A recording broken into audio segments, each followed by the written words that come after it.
ओम नमो भगवते वासुदेवाय। ओम नमो भगवते वासुदेवाय।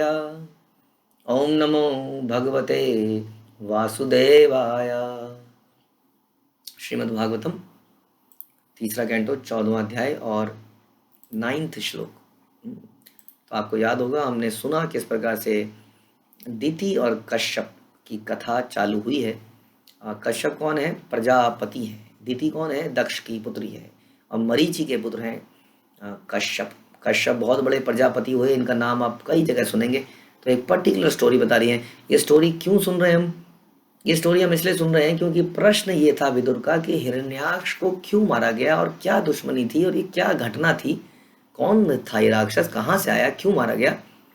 तो उसके बताने के लिए ये बहुत पीछे की स्टोरी में लेके जा रहे हैं। ध्यान रखिएगा, ये स्टोरी हमने शुरू क्यों करी है, ताकि अल्टीमेटली हमने समझ पाया कि ये कहाँ से चला था।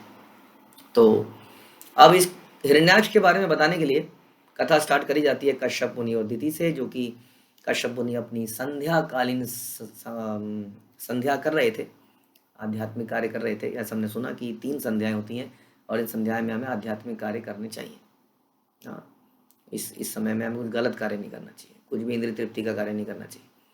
लेकिन तभी क्या है, दिति के हृदय में अपने पति से संग करने की इच्छा पैदा होती है।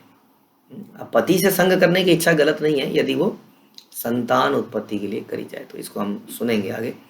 आगे क्या होता है सुनते हैं। ईष्ट्वा अग्निजिव्यं पयसा पुरुषं यजुषां पतिं निम्नलोचत्यर्क आसीनमग्न यगारे समहितम। सूर्य अस्त हो रहा था और मुनि भगवान विष्णु को, जिनकी जीभ यज्ञ की अग्नि है, आहुति देने के बाद समाधि में आसीन थे। हाँ, तो मुनि जो है एकदम समाधि में थे, वही कार्य कर रहे थे जो संध्या में करना चाहिए। हाँ, और सूर्य अस्त हो रहा था, यानी कि संध्या का समय था। हाँ, और मुनि जो है भगवान विष्णु के लिए यज्ञ कर रहे थे। फिर दितिरुवाच, दिति बोलती है, एष मां त्वत्कृते विद्वन् कामः आत्शरासनः दुनोति दीनां विक्रम्य रंभाम इव मतम गजः। उस स्थान पर सुंदरी दिति ने अपनी इच्छा व्यक्त करी। हे विद्वान, कामदेव अपनी तीर लेकर मुझे बलपूर्वक उसी तरह सता रहा है जिस तरह उन्मत्त हाथी एक केले के वृक्ष को झकोरता है। अब एक हाथी और एक तरफ केले का कच्चा पेड़। अब केले के पेड़ को कोई आदमी भी हिलाए तो वो टूट टाट जाता है। अब एक हाथी हिलाए तो क्या होगा?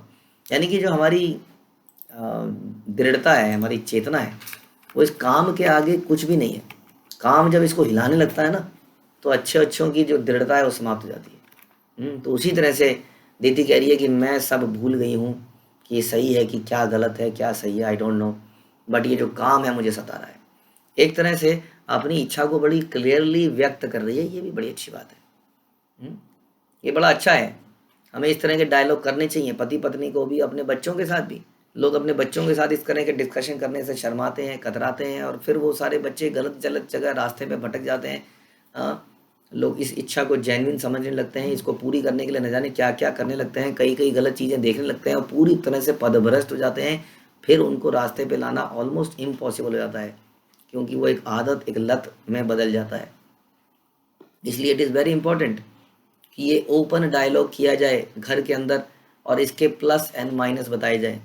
हम लोग गुरुकुल में बच्चों को ये ट्रेनिंग देते हैं, बड़ा ओपनली इस चीज़ के बारे में डिस्कशन करते हैं कि यस, ये इच्छाएं हृदय में आती हैं। एक समय ऐसा आता है जीवन में, एक उम्र ऐसी आती है कि ऐसी इच्छाएं आती हैं। आदमी इस तरह की नज़र से अपोजिट सेक्स को देखने लगता है। उस वक्त क्या सोचें, इसको डिस्कस करना ज़रूरी है।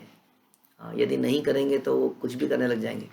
It is very important to tell them yes it is first of all, ऐसा होता है। क्योंकि हम लोग इच्छाओं से ग्रसित हैं, काम से ग्रसित हैं, तभी तो इस संसार में पड़े हुए हैं। तो this is normal for in this world.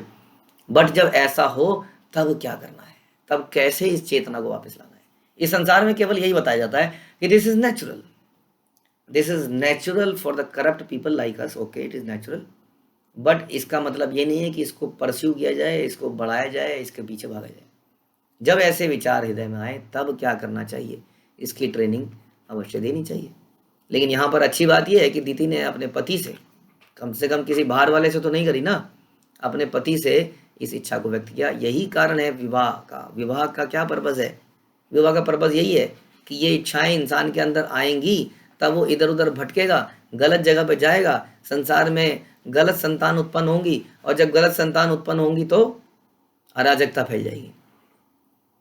इसलिए पति पत्नी बंधन में रहो, जो भी आपके डिज़ायर्स हैं आपस में पूरी करो, उसको भी नियम के अनुसार पूरी करो, तो धीरे धीरे धीरे इन इच्छाओं से मुक्त होता चला जाएगा और शुद्ध होगा और परम सुख को प्राप्त करेगा। ऐसा नहीं है कि ये इच्छाएं ही आदमी को सुख देती हैं। अगर ऐसा होता तो धीरे धीरे आज की डेट में आदमी लोग, संसार में इंसान इस चीज़ के ऊपर ज़्यादा परफेक्ट होता जा रहा है, लेकिन हम देख रहे हैं कि उनकी शादियाँ, रिश्ते, गर्लफ्रेंड, बॉयफ्रेंड सब टूटता चला जा रहा है, बड़ी जल्दी जल्दी बदल रहे हैं। इसका मतलब ये चीज़ें हमें सुख नहीं दे रही हैं। एनीवे, तो यहाँ पर सुंदर दीति ने अपनी इच्छा व्यक्त कर दी कि मुझे कामदेव सता रहा है और मेरे को कुछ समझ नहीं आ रहा है इस वक्त, क्या सही है और क्या गलत है। हाँ, इसलिए आप क्या करें, तद भवान दम्यमानायम सा पत्नी नाम समृद्धि भी प्रजावती नाम भद्रम ते मई आयु काम अनुग्रहम। अतएव आपको मुझ पर पूर्ण दया दिखाते हुए मेरे प्रति कृपालु होना चाहिए। मुझे पुत्र प्राप्त करने की चाह है और मैं अपनी सौतों का ऐश्वर्य देखकर अत्यधिक व्यथित हूँ। इस कृत्य को करने से आप सुखी हो सकेंगे। अब ये बड़ा इंपॉर्टेंट है, जैसे हमने पहले बताया, भगवान गीता में बताते हैं, प्रभुपाद भी बता रहे हैं कि संतान उत्पत्ति के लिए यदि पति पत्नी आपस में संयोग करते हैं तो ये धर्मोचित है, यानी कि ये उचित है, धर्म के अनुसार है संतान उत्पत्ति के लिए, क्योंकि इसका पर्पज़ यही है। यदि अननेचुरल तरीके से हम संतान उत्पत्ति के प्रोसेस को रोक देते हैं तो उसके लिए रिएक्शन भोगना पड़ता है, बिल्कुल भोगना पड़ता है, क्योंकि हर आनंद की कुछ कीमत चुकाई जानी ज़रूरी है, और यही इसकी कीमत है, संतान होना। संतान होने के बीड़े को उठाने के लिए यह आनंद लिया जा सकता है, क्योंकि इतना बड़ा काम आप करने वाले हो, पूरे जीवन इस संतान को पालने वाले हो, पोसने वाले हो, ट्रेनिंग देने वाले हो, इसलिए इससे पहले ठीक है आपके लिए आनंद अलाउड किया जाता है, धर्मोचित बताया जाता है। किंतु केवल इंद्रिय तृप्ति के लिए कामोन्मुख होना उचित नहीं है। कौन बताता है संसार में, प्रवचनों में बात, ये प्रवचन सुन के लोग भाग जाते हैं, इसलिए डरते हैं, इसलिए वो ऐसी जगहों में कहीं पर प्योरिटी नहीं आती है। हम ऐसा नहीं, हम लोग रिश्ते सही आधार पर बनाना सिखाते हैं। जब रिश्तों का आधार परस्पर इंद्रिय तृप्ति होता है तो वो रिश्ते कभी आगे नहीं बढ़ सकते। जिस रिश्तों के पीछे ये है कि तुम मुझे कैसे सेटिस्फाई कर रहे होगे, मैं तुम्हें कैसे सेटिस्फाई करूंगा, तो रिश्ते कभी चलेंगे नहीं, क्योंकि जब भी तुम सेटिस्फाई करने से चूक जाओगे, तो ब्रीच ऑफ कॉन्ट्रैक्ट हो जाएगा और रिश्ते खत्म हो जाएंगे।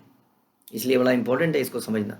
इन्हीं रिश्तों की बात कर रहे हैं हम, इन्हीं रिश्तों को गहरा करने की बात कर रहे हैं हम, जो कि संसार में एक भ्रम है कि रिश्ते इन चीज़ों से गहरे होते हैं।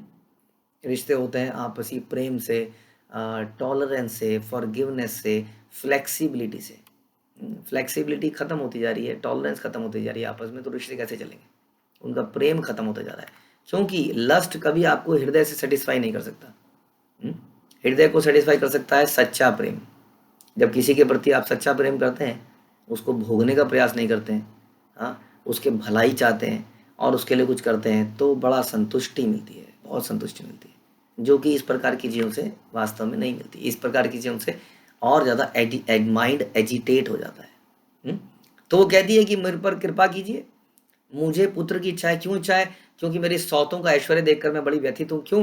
क्योंकि जितने भी उनके सौत हैं, कश्यप की बाकी पत्नियां, उनके पुत्र हो चुके हैं, पुत्रियां हो चुकी हैं, बहुत सारी संतान हो चुकी हैं, दीति के कोई पुत्र पुत्री नहीं है। इसलिए वो कह रही है कि मेरे को अब मैं रुक नहीं सकती हूँ। एक तो मेरी इच्छा है कि मेरे पुत्र पुत्री हों, और दूसरा अब मेरे अंदर ये कामुक भाव भी आ रहे हैं, तो क्यों ना इसको आप पूरा करें। आप मेरे आखिरकार मेरे पति हों, आपका एक कर्तव्य बनता है मेरी इस इच्छा को पूरा करने का। इसको करोगे तो आप सुखी रहोगे। क्यों? क्योंकि मैं सुखी रहूंगी तो आप सुखी होगे। अब ये कितना उचित है, कितना अनुचित था, इसको हम समझेंगे धीरे धीरे। तो एक नज़र तो ये है, अभी हमने ये समझाया आपको कि ये उचित है, क्योंकि पत्नी का पति के पास जाना उचित है, संतान उत्पत्ति के लिए ये कार्य करना उचित है। तो अभी तक तो सब उचित है, लेकिन अनुचित क्या है फिर? भर्तरी आत्म उरुमानानम लोकान अविशते यशः पति भवत विधि विधायासाम प्रजया ननु जायते। एक स्त्री अपने पति के आशीर्वाद से संसार में आदर प्राप्त करती है। हाँ, वो बोलती है, लॉजिक दे रही है। और संतान होने पर आप जैसा पति प्रसिद्धि पाएगा, क्योंकि आप जीवों के विस्तार के लिए ही तो निमित्त हैं। अरे आप तो प्रजापति हैं, आपका तो काम ही यही है, तो आप ही के तो काम में मदद ही तो कर रही हूँ, इसमें क्या गलत है? और आप आशीर्वाद देंगे। तो एक स्त्री अपने पति के आशीर्वाद से संसार में आदर पाती है। जिसको अपने पति का आशीर्वाद मिलता है उसको संसार में आदर मिलता है। जिसको अपने पति से आशीर्वाद नहीं मिलता उसको संसार में आदर कैसे मिल सकता है? और यदि मुझे आपसे संतान प्राप्त होगी, आप इतने महान व्यक्ति हैं, तो वो कितनी मानता है, और आपका भी इसमें काम बनेगा, तो चारों तरफ से सही तो है, गलत कहाँ है?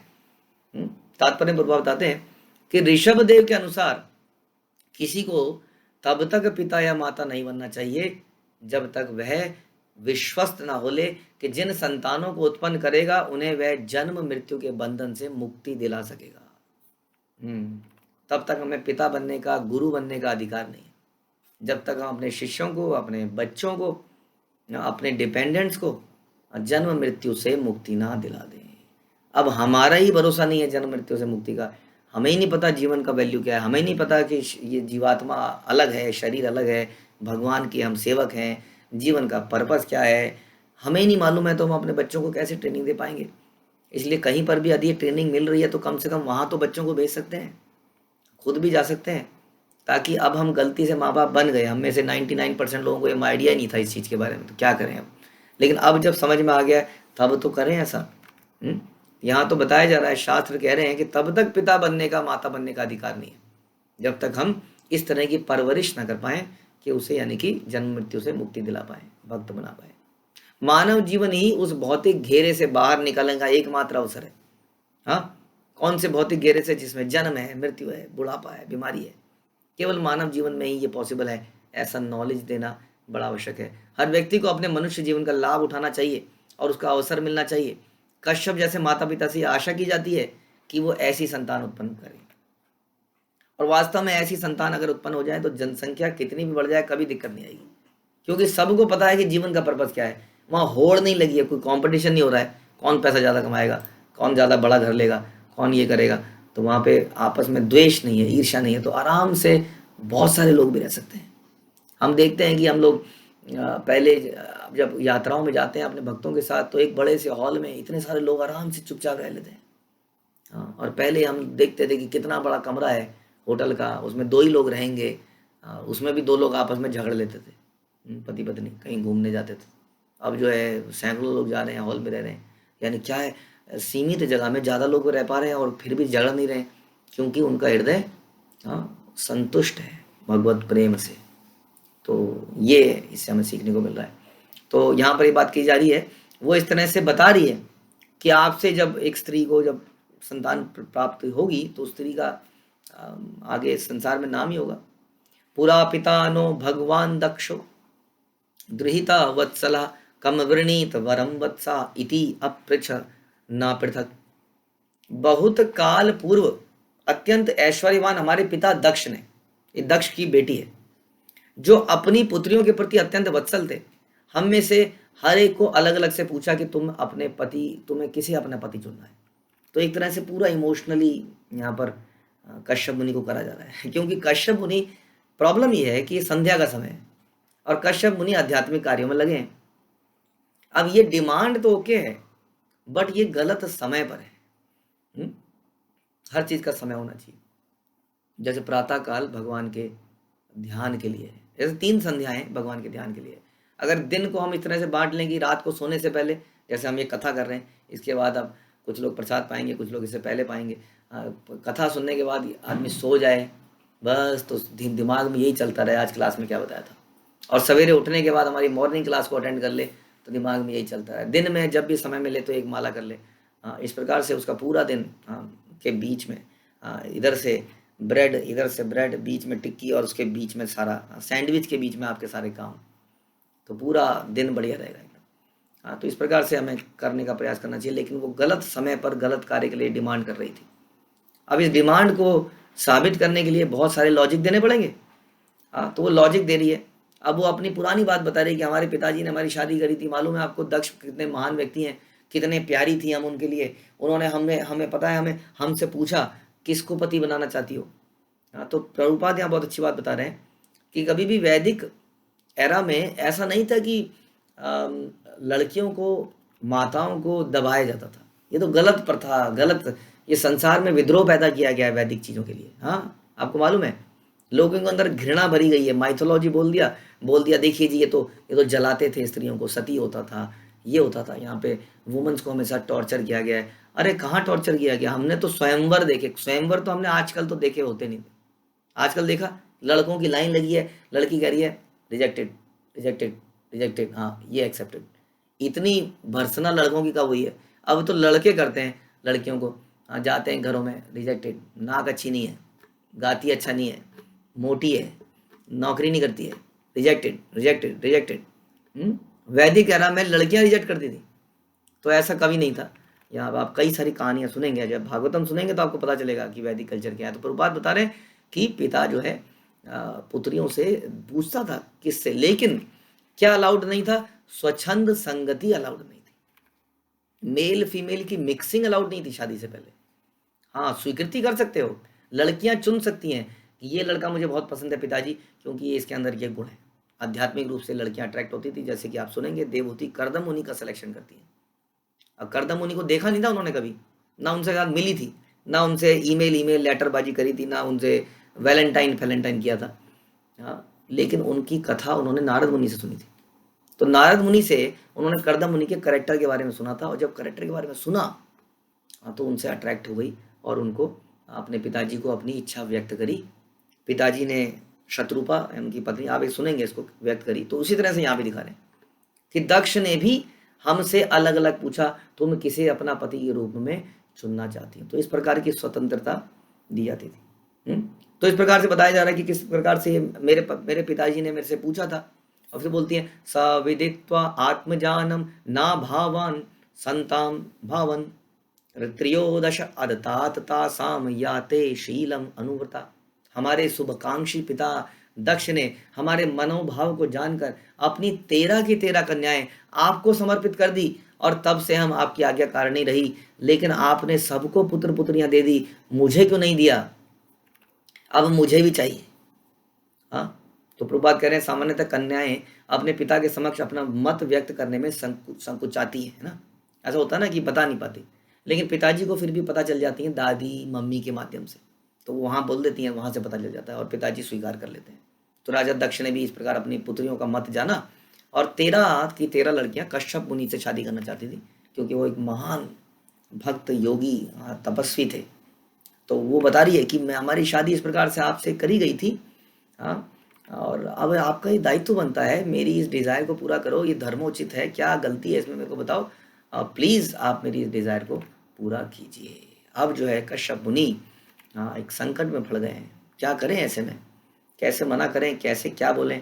इस कथा को हम आगे सुनेंगे अगले प्रवचन में। हरे कृष्णा। श्रील प्रभुपाद की जय। ग्रंथराज श्रीमद् भागवतम की जय।